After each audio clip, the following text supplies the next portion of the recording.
ایران کے اسرائیل کے خلاف 5 مرحلوں میں میزائل حملے، تل ابیب میں تباہی، متعدد عمارتیں ملیامٹ، 7 اسرائیلی ہلاک، 90 سے زائد زخمی۔ تل ابیب، یروشلم اور مقبوضہ بیت المقدس دھماکوں سے گونج اٹھا۔ ایران کا تل ابیب میں جوہری تحقیقاتی مرکز اور اسرائیلی فوجی ہیڈ کوارٹرز کو نشانہ بنانے کا دعویٰ۔ اسرائیل کے متعدد علاقوں میں بجلی کا نظام معطل۔ اسرائیل میں 150 اہداف کو نشانہ بنایا گیا۔ ایرانی میڈیا، ایران کا 2 اسرائیلی طیارے مار گرانے اور خاتون پائلٹ کو گرفتار کرنے کا دعویٰ۔ ایران نے آپریشن کو وعدہ صادق صوئم کا نام دے دیا۔ اسرائیل پر مزید سینکڑوں میزائل داغنے کا اعلان۔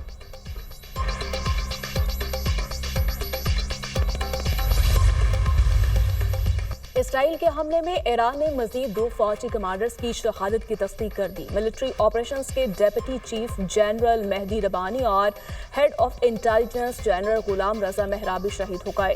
شمال مشرقی علاقوں پر تازہ حملوں میں 18 افراد شہید، 35 زخمی۔ اسرائیلی حملوں میں 104 افراد شہید، 376 زخمی ہو چکے ہیں۔ گزشتہ روز تہران میں رہائشی عمارت پر اسرائیلی حملے میں 20 بچوں سمیت 60 افراد شہید ہوئے۔ اسرائیل نے تہران میں وزارت دفاع سے منسلک کمپلیکس کو نشانہ بنایا۔ مہرآباد ہوائی اڈے، زنجان، ہمدان، کرمانشاہ اور اصفہان پر بھی بمباری کی۔ ایران نے مزید حملے کیے تو تہران کو جلا کر خاک کر دیں گے۔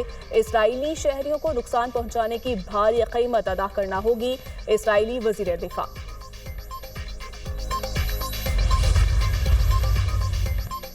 سپریم لیڈر آیت اللہ خامنئی نے کہا، ایران پر حملہ اسرائیل کی سنگین غلطی ہے، صہیونی ریاست سزا سے بچ نہیں سکے گی۔ ایران کی سیکیورٹی ریڈ لائن ہے، اس کو عبور کرنے والوں کو پچھتانا پڑے گا۔ اسرائیل کو بھاگنے نہیں دیں گے، جو بھی اسرائیل کی مدد کو آئے گا ہمارا ہدف ہوگا۔ اسرائیلی وزیر اعظم نیتن یاہو کا ایران پر حملے جاری رکھنے کا اعلان۔ کہا، ایران کو معلوم نہیں انہیں کس چیز سے نشانہ بنایا جائے گا۔ ایران کے خلاف کارروائی کا مقصد جوہری اور بیلسٹک میزائل کا خطرہ ناکام بنانا ہے۔ اسرائیلی فوج نے ایران کے اعلیٰ فوجی کمانڈرز اور ایٹمی سائنسدانوں کو ختم کر دیا۔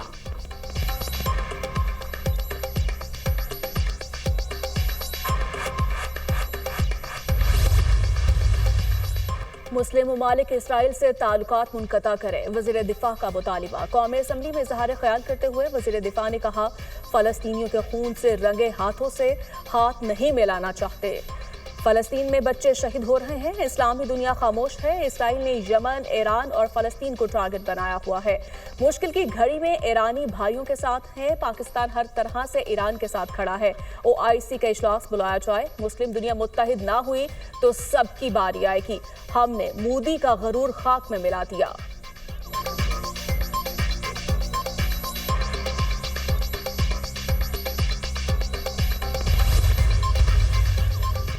ہم ایک اور عراق جنگ یا تیسری عالمی جنگ کے متحمل نہیں ہو سکتے۔ پاکستان خطے میں امن چاہتا ہے، جنگ کسی مسئلے کا حل نہیں۔ کشمیر سمیت تمام مسائل کا حل مذاکرات سے ہی ممکن ہے۔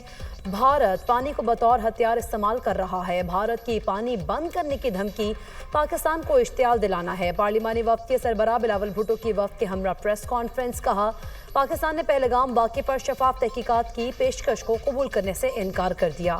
بھارت مذاکرات سے انکاری ہے، مذاکرات نہیں ہوں گے تو کشیدگی میں اضافہ ہوگا۔ اسرائیلی حملے خطے کی سلامتی کے لیے خطرہ ہیں، پاکستان کا سلامتی کونسل میں دو ٹوک موقف۔ پاکستان کی اسرائیلی جارحیت کی شدید مذمت، ایران کے عوام سے مکمل یکجہتی کا اظہار۔ سلامتی کونسل میں پاکستان کے مستقل مندوب سفیر عاصم افتخار احمد نے اپنے خطاب میں کہا، اسرائیلی حملے ایران کی خود مختاری اور علاقائی سالمیت کی سنگین خلاف ورزی ہے۔ حملے اقوام متحدہ کے چارٹر اور بین الاقوامی قانون کے بنیادی اصولوں کے منافی بھی ہے۔ ایران کو اپنے دفاع کا پورا حق حاصل ہے۔ اسرائیلی حملوں میں جاں بحق اور زخمی ہونے والوں کے لواحقین سے ہمدردی اور تعزیت کرتے ہیں۔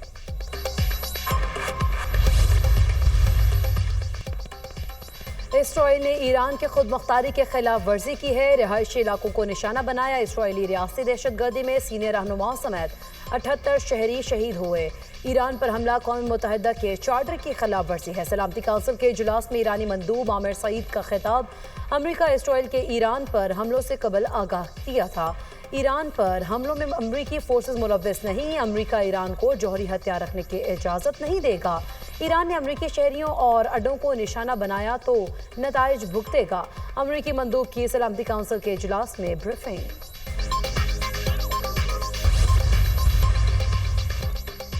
ईरान इसराइल जंग रोकने के लिए आलमी रहनुमा मुतहरिक, अमरीकी सदर ट्रंप और इसराइली प्राइम मिनिस्टर में टेलीफोनिक राब्ता। दोनों रहनुमाओं की ईरान की जानिब से जवाबी हमले के बाद की सूरत हाल पर गुफ्तगू। ब्रितानी प्राइम मिनिस्टर का अमरीकी सदर डोनाल्ड ट्रंप से टेलीफोनिक राब्ता। दोनों रहनुमाओं का ईरान इसराइली कशीदगी की सफारतकारी के जरिए खात्मे पर इत्तफाक। अमरीकी सदर और सऊदी वली अहद के दरमियान टेलीफोनिक राब्ता। मशरिक़ वुस्ता में कशीदगी कम करने पर इत्तफाक। सऊदी वली अहद मोहम्मद बिन सलमान का फ्रांसीसी सदर से भी राब्ता। ईरान और इसराइल के दरमियान जारी जंग के हवाले से तबादला ख्याल। रूसी सदर और इसराइली प्राइम मिनिस्टर का टेलीफोनिक राब्ता। व्लादिमीर पुतिन की दोनों मुल्कों में सालसी की पेशकश। रूसी सदर का ईरानी सदर से भी राब्ता। पुतिन की इसराइली इक़दामात की शदीद अल्फाज में मसम्मत।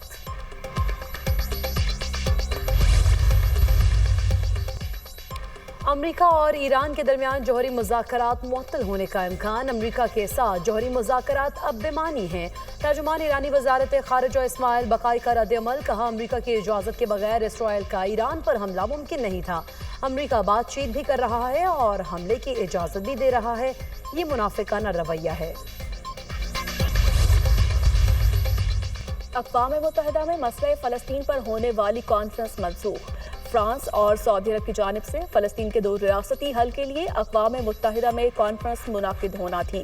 कॉन्फ्रेंस अक़वाम मुत्तहिदा के हेडक्वार्टर्स में 17 से 20 जून को तय थी। फ्रांसीसी सदर एमनुअल मैक्रोन ने कहा, सऊदी वली अहद शहजादा मोहम्मद बिन सलमान और फ़लस्तीनी सदर महमूद अब्बास ने न्यूयॉर्क आने से इनकार कर दिया।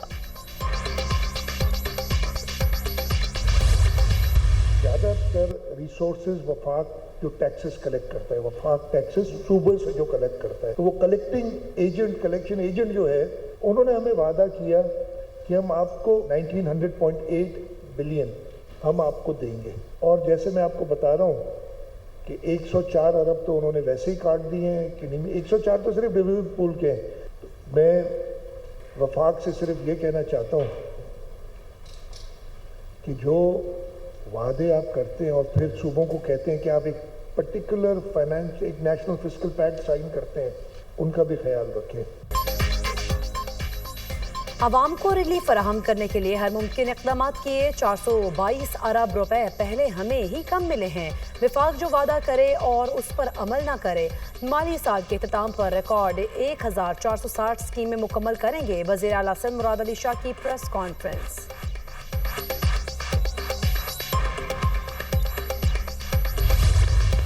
हमारे एनएफसी शेयर के हिसाब से हमें 90 अरब रुपए कम मिले। वफाक ने 70 अरब रुपए का वादा किया था कि वो एडीपी में मर्ज एरिया में और एआईपी की मद में देंगे। 6.3 अरब रुपए सिर्फ हमें जुलाई में मिले, उसके बाद एक दफ़ा भी नहीं मिले। तो हमने 20 अरब रुपए अपनी जेब से एआईपी की मद में दिए। तरक्याती अखराजात में भी उन्होंने बिल्कुल नज़रअंदाज किया खैबर पख्तूनख्वा को। इल्ज़ाम तराशियों की हमने सियासत से जो है बाहर निकले। रवां साल खैबर पख्तूनख्वा को एनएफसी की मद में 90 अरब रुपए कम मिले। विफाक ने एडीपी की मद में 6 अरब रुपए दिए। शरह नमू 2.7% तक पहुँच गई। खैबर पख्तूनख्वा का रवां साल तारीखी था। हमारा रेवेन्यू सबसे ज़्यादा रहा। मुशीर ख़जाना खैबर पख्तूनख्वा मुज़म्मिल असलम की प्रेस कॉन्फ्रेंस। कहा, विफाक के केपी में मुखालिफ हुकूमत होने के बायस तरक्याती फंड्स में नज़रअंदाज कर रहा है। विफाक का ताउन न होने से हमने तरक्याती बजट बढ़ाया। इल्ज़ाम तराशी की सियासत से बाहर निकल आए।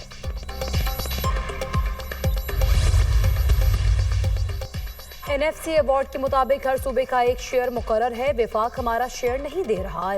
नेट हाइडर प्रॉफिट नहीं दिया जा रहा। हुकूमत के एजेंडे में तो किसान है ही नहीं। असद कैसर का कौमी असम्बली इजलास में इज़हार ख्याल। कहा, हम इंसाफ और बानी पीटीआई की रिहाई चाहते हैं। लोड शेडिंग का खात्मा ना किया गया तो मोटरवे पर एहतजाज करेंगे।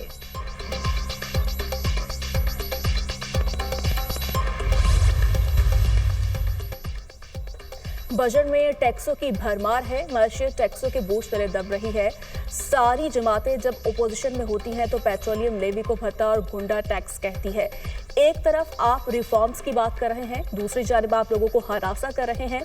फारूक सत्तार का कौमी असम्बली इजलास का खिताब, कहा ईरान हमारा बरादर हमसाया मुल्क है, पाकिस्तान ईरानी भाइयों के साथ खड़ा है।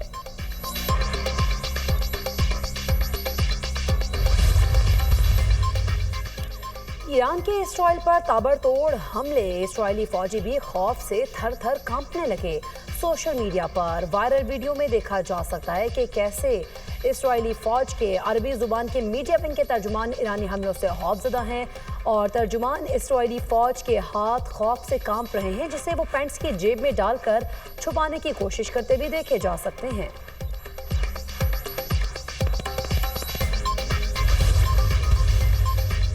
ईरानी हमलों दहशत, इसराइल में मौजूद अमरीकी सफीर माइक हकॉबी की खौफ के मारे रात भर दौड़े, छुपने के लिए बार बार पनाहगाहों का रुख करते रहे। खबर एजेंसी के मुताबिक अमरीकी सफीर माइक ने इसराइल में रात भर बमबारी के दौरान 5 मरतबा पनाह ली।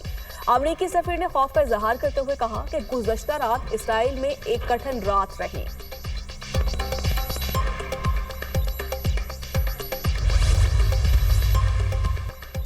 भारत FATF में भी नाकाम, पाकिस्तान आलमी एतमाद के साथ कामयाब। भारत के सिफारती वर्क की भरपूर कोशिश रही कि पाकिस्तान को FATF के इजलास में एक बार फिर ग्रे लिस्ट में शामिल कराया जाए। FATF इजलास में पाकिस्तान को ग्रे लिस्ट में रखने के बजाय रिपोर्टिंग पर रखने का फैसला। FATF फैसले के बाद भारत अपने मकासद हासिल करने में मुकम्मल तौर पर नाकाम हो चुका। इजलास के दौरान चीन ने पाकिस्तान के हक में वाज़ेह मौक़िफ़ इख्तियार किया और रिलीफ की हिमायत की। तुर्की और जापान ने भी पाकिस्तान की मुकम्मल हिमायत की।